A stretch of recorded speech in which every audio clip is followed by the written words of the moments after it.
Ostatnio w moim kursie A2 pojawiła się lekcja o Polsce, o sytuacji Polski na świecie i między innymi mówiłam w tej lekcji o tym, jak wyglądają polskie granice, czyli z kim graniczy Polska, z kim sąsiaduje Polska. Wtedy wpadł mi pomysł na nowy podcast, którego właśnie słuchasz, bo sporo ostatnio mówi się w polskiej polityce o naszej granicy z Niemcami. Nie tylko o granicy z Niemcami będziemy dzisiaj mówić, bo granice z wieloma państwami w Polsce są obecnie napięte, ale spokojnie o tym wszystkim opowiem Ci w tym podcaście. A jeśli jeszcze mnie nie znasz, to ja mam na imię Ania, jestem nauczycielką języka polskiego jako obcego, a to jest podcast i kanał Płynnie po polsku dla osób, które uczą się języka polskiego jako obcego. Wspomniałam już na początku tego podcastu, że w moim kursie A2 pojawiła się ostatnio taka lekcja na temat sytuacji Polski w Europie i na świecie.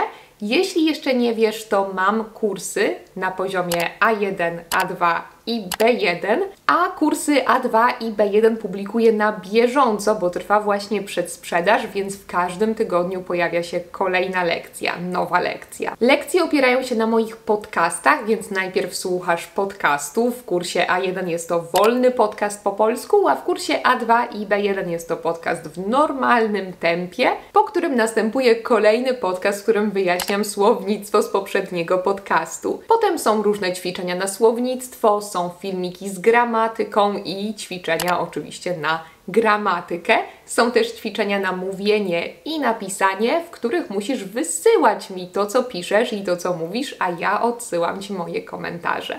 Spotykamy się też online. Teraz, kiedy nagrywam ten podcast, są wakacje, więc zawiesiliśmy spotkania, ale od jesieni będziemy spotykać się ponownie.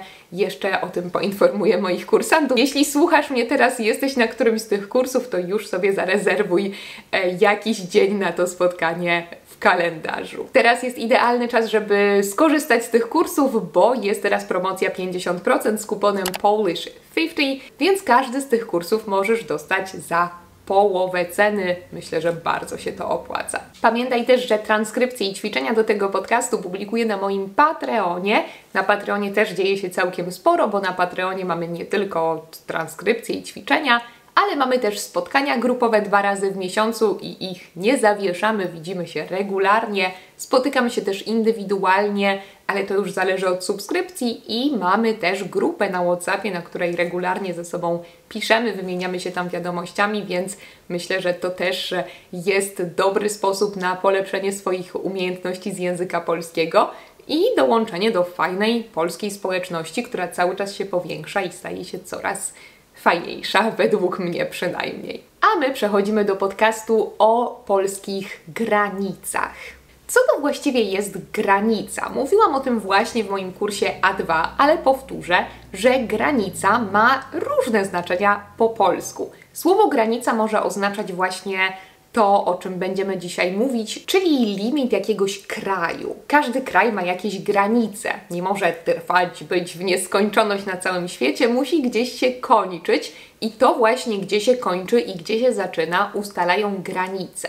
Granice są naturalne albo sztuczne. Naturalne, czyli na przykład dlatego, że są jakieś góry albo jest rzeka, a sztuczne to znaczy, że 2 państwa zdecydowały, że tu akurat będzie przebiegać granica między tymi 2 państwami. Od tego słowa bierze się też czasownik graniczyć. Graniczyć z, czyli na przykład mogę powiedzieć, że Polska graniczy na zachodzie z Niemcami. Albo na południu Polska graniczy ze Słowacją. Możemy też użyć słowa sąsiaduje. Sąsiadować z kimś to tak samo jak graniczyć, kiedy wymieniamy sąsiadów Polski, bo kraj, z którym sąsiaduje Polska, czyli z którym graniczy Polska, to jest sąsiad Polski. Sąsiad, prawdopodobnie to wiecie w tym drugim znaczeniu, a raczej w tym pierwszym, w tym głównym znaczeniu. Sąsiad to ta osoba, która mieszka obok Was. Na przykład w domu obok, albo w mieszkaniu obok w tym samym bloku. Nie wiem, jak to jest w Waszych krajach, ale ja mam wrażenie, że w Polsce mamy coraz słabsze relacje z sąsiadami, czyli coraz rzadziej z nimi rozmawiamy, zapraszamy się i tak dalej. Czyli sąsiad to ta osoba, która mieszka na przykład w mieszkaniu naprzeciwko, czy w mieszkaniu obok Was, albo w domu obok Was. Sąsiad, forma żeńska to sąsiadka, a liczba mnoga to sąsiedzi w rodzaju męskoosobowym. Więc pamiętajcie, że w liczbie mnogiej zmieniamy on na e. I sąsiad to właśnie może być też ten kraj, który z nami sąsiaduje. Więc mogę Wam powiedzieć, że Polska ma 7 sąsiadów, czyli 7 krajów, z którymi sąsiaduje. Jeśli nie wiecie, z kim sąsiaduje Polska, to szybko Wam przypomnę, że na wschodzie Polska sąsiaduje z Litwą, z Białorusią, z Ukrainą, na południu graniczy ze Słowacją, na południowym zachodzie z Czechami, a na zachodzie z Niemcami. Na północy jest Morze Bałtyckie, które jest naszą naturalną granicą, ale możemy powiedzieć, że naszym takim trochę oddalonym sąsiadem jest też Szwecja. Prawdopodobnie wiesz, skoro uczysz się polskiego, a jeśli nie wiesz, to Ci powiem, że Polska jest w Unii Europejskiej od 2004 roku i w strefie Schengen. Strefa Schengen oznacza, że można dobrowolnie przemieszczać się po terytorium różnych krajów, co znaczy, że granice są otwarte. Więc na przykład teoretycznie, skoro Czechy i Polska są w strefie Schengen, to znaczy, że mogę wjechać do Czech i nie pokazywać czeskiej służbie, czeskim funkcjonariuszom żadnych dokumentów, kim jestem i dlaczego wjeżdżam do ich kraju. Mogę po prostu tam pojechać. Oczywiście nie mogę tam przebywać nie wiadomo jak długo, to wszystko ustalone jest przez konkretny kraj, ale mogę tam wjechać i być na wakacjach, na przykład bez problemu mogę tam przebywać. Nie wiem dokładnie jaka długość jest dozwolona pobytu w Czechach, ale na przykład w Polsce możecie przebywać przez 3 miesiące bez żadnego wyjaśnienia.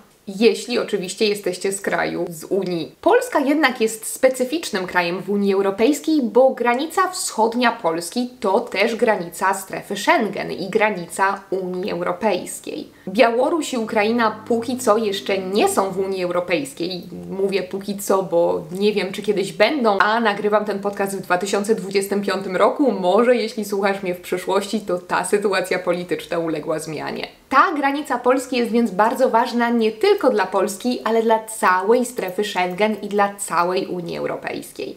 I dzisiaj chciałam opowiedzieć Wam szczególnie o 3 polskich granicach, o których dużo się mówi od pewnego czasu. Jeśli chodzi o granicę z Białorusią, to prawdopodobnie gdzieś to już słyszałeś, że sytuacja na tej granicy jest najbardziej napięta. I chodzi tam nie tylko o nielegalną migrację, ale też o politykę. A prawdopodobnie wiecie, że tam, gdzie chodzi o politykę, nie może być dobrze. Kiedyś można było przejechać przez tę granicę praktycznie bez problemu. Teraz już od praktycznie 4 lat na granicy z Białorusią są nieustanne kontrole i cały czas w Polsce trwa dyskusja o uszczelnianiu jeszcze większym tej granicy. Uszczelnianie, nie wiem czy znasz to słowo, kiedy coś jest szczelne, to jest bardzo dobrze zamknięte.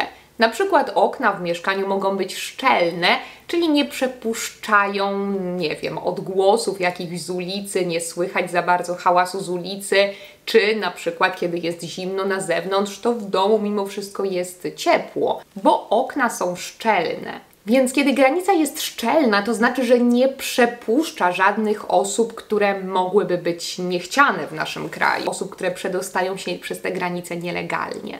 I mówiąc, że granica jest szczelna, mówię to praktycznie dosłownie, bo na granicy z Białorusią jest nie tylko kontrola i straż. Powstała tam specjalna zapora, bariera, która na górze jest zwieńczona, można powiedzieć, takim drutem kolczastym. I teraz mówi się o budowaniu kolejnej zapory, kolejnej bariery elektrycznej. Bariera, która jest obecnie, to bariera, która została wybudowana w 2022 roku i z budową której wiązało się bardzo dużo kontrowersji w Polsce. Polacy zastanawiali się, czy nie jest to przypadkiem atak na osoby, które uciekają z krajów objętych konfliktem, objętych wojną, bo są różne dane, które mówią, że przez Białoruś powstał szlak migracyjny, czyli osoby z krajów objętych wojną, jak na przykład Syria, uciekały tą drogą do Polski. W Polsce takie osoby starały się o uzyskanie ochrony międzynarodowej, a polskie prawo jest tak sformułowane, że każdy, kto ubiega się o taki azyl, czyli o taką ochronę międzynarodową i nie może wrócić do swojego kraju ze względu właśnie na bezpieczeństwo, ten azyl może otrzymać, taką ochronę międzynarodową może otrzymać. Takich osób było jednak na tyle dużo, że w 2021 roku w niektórych województwach, to znaczy w tych województwach położonych na wschodzie Polski, zaczął obowiązywać stan wyjątkowy, bo nagle gwałtownie wzrosła liczba osób przekraczających te granice z Polską. Oczywiście Polacy w tamtym czasie byli zupełnie podzieleni, bo z jednej strony mówiło się, że są to osoby ubiegające się o status uchodźca, czyli uciekające z krajów zagrożonych, z krajów niebezpiecznych, krajów objętych wojną, a z drugiej strony byliśmy w trakcie budowania bariery, zapory na granicy. Trzeba jednak pamiętać, że nie chodzi tylko o migrację. Chodzi przede wszystkim o politykę, bo ta sprawa przemycania migrantów przez ten szlak w Białorusi stała się pewną formą agresji na Polskę. Od pewnego czasu zostało więc ograniczone prawo do składania wniosków o azyl. I polski rząd podkreśla, że chodzi właśnie o te różne niebezpieczne sytuacje, które dzieją się na granicy Polski i które prowadzą na przykład do atakowania polskich służb, polskich funkcjonariuszy. Sytuacja po wschodniej stronie Polski prowadzi też do sytuacji napiętych po tej zachodniej stronie. Od czasów zmiany kanclerza w Niemczech Niemcy nie przyjmują już aż tak wielu migrantów jak kiedyś, aż tak wielu uchodźców jak kiedyś. A tak swoją drogą, pamiętaj o odmianie nazwy Niemcy, nazwy państwa Niemcy. Niemcy odmieniamy w dosyć specyficzny sposób i często nawet Polacy mają z tym problem, więc pamiętaj, że kraj nazywa się Niemcy, mówimy, że jesteśmy w Niemczech, że wracamy albo jesteśmy z Niemiec i tak samo jedziemy do Niemiec, dopełniacz. Te formy Niemiec i Niemczech bardzo często są mylone, więc spróbuj je zapamiętać. Wiem, że nie są łatwe. Nowa władza w Niemczech zaostrzyła politykę migracyjną i coraz częściej dochodziło do sytuacji, kiedy Niemcy, niemieckie służby odsyłały migrantów, odsyłały uchodźców z powrotem do Polski. Od niedawna jest więc kontrola na granicy polsko-niemieckiej. To znaczy, że wyrywkowo są sprawdzane samochody, głównie większe samochody czy ciężarówki, po to, żeby sprawdzić, czy nie są przewożeni żadni migranci, żadni uchodźcy. Z jednej strony możemy cieszyć się, że jest jakaś kontrola, możemy dzięki temu być pewni o bezpieczeństwie między tymi granicami. Z drugiej strony nie zapominajmy, że tutaj jest to strefa Schengen, która rządzi się swoimi prawami. Już od wielu lat jesteśmy przyzwyczajeni do tego, że granicę z Niemcami przekraczamy, praktycznie nie zdając sobie sprawy, że jesteśmy już w innym kraju. Nie mijając żadnych kontroli, nawet nie zauważamy, że przekroczyliśmy jakąś granicę. Ma to więc spore konsekwencje dla przedsiębiorców, dla handlu, bo oczywiście wszystkie działania są wydłużone przez kontrole graniczne. Trzeba często czekać w korkach, stać w korkach, a to prowadzi z kolei do różnych opóźnień w przesyłkach i opóźnień w całym sektorze handlowym. Po polsku mówimy, że jest to sektor TSL. Chociaż te kontrole zostały jeszcze przedłużone, to trwają obecnie rozmowy z władzami niemieckimi, które mają doprowadzić do zniesienia tych kontroli w przyszłości. Przedłużone natomiast jeszcze zostały kontrole na granicy z Litwą. Migranci przedostający się wcześniej do Polski przez Białoruś później znaleźli szlak prowadzący przez Litwę, tak zwany szlak bałtycki, możemy powiedzieć, taką drogę bałtycką przez kraje bałtyckie, bo tak nazywamy te kraje, Litwę, Łotwę i Estonię. I tamtędy właśnie próbowali przedostać się do Polski. Polskie władze twierdziły czasem więc, że uszczelnianie naszych granic czasem mija się z celem, jeśli granice Litwy i Łotwy nie są aż tak szczelne jak nasze. Zobaczymy, co z tego wyniknie w przyszłości i czy ta sytuacja się zmieni, bo tak jak Wam mówiłam, sytuacja na granicy z Białorusią ciągnie się już od praktycznie 4 lat. Nie jestem jednak ekspertem w tej sprawie, nie znam się tak bardzo na polityce i nie przekraczałam też tych granic samochodem w tym czasie, więc jestem ciekawa, czy Wy macie jakieś doświadczenia. Czy musieliście stać długo w korkach na tych granicach? Czy macie jakieś informacje związane z tym tematem? Jestem bardzo ciekawa. Dajcie mi znać w komentarzach, jakie są Wasze doświadczenia. Czy w ostatnim czasie przekraczaliście granicę właśnie z Niemcami, z Litwą czy z Białorusią? Temat trochę polityczny. Mam nadzieję, że jak zwykle udało mi się to zrobić obiektywnie, bo tak jak wiecie, sytuacja jest trudna, nie jest jednoznaczna i bardzo dużo zależy od konkretnych czynników. Chciałam Wam jednak przybliżyć trochę tę sytuację, przybliżyć to, jak wygląda sytuacja na polskich granicach i nauczyć Was przy okazji tego terminu, tego słowa granica. Pamiętajcie, że transkrypcja i ćwiczenia są na Patreonie, a więcej lekcji ze mną jest w moich kursach. Link znajdziecie w opisie tego podcastu i w komentarzu. A ja czekam na Wasze komentarze. Jestem ciekawa, jakie są Wasze przemyślenia i Wasze doświadczenia. Dziękuję też bardzo moim patronom, którzy są ze mną, którzy wspierają ten projekt, bo jest to tak naprawdę jedyna forma wsparcia tego projektu. Dziękuję, że jesteście i że podtrzymujecie działalność Płynnie po polsku. A my słyszymy się w kolejnych podcastach i widzimy się w kolejnych filmikach.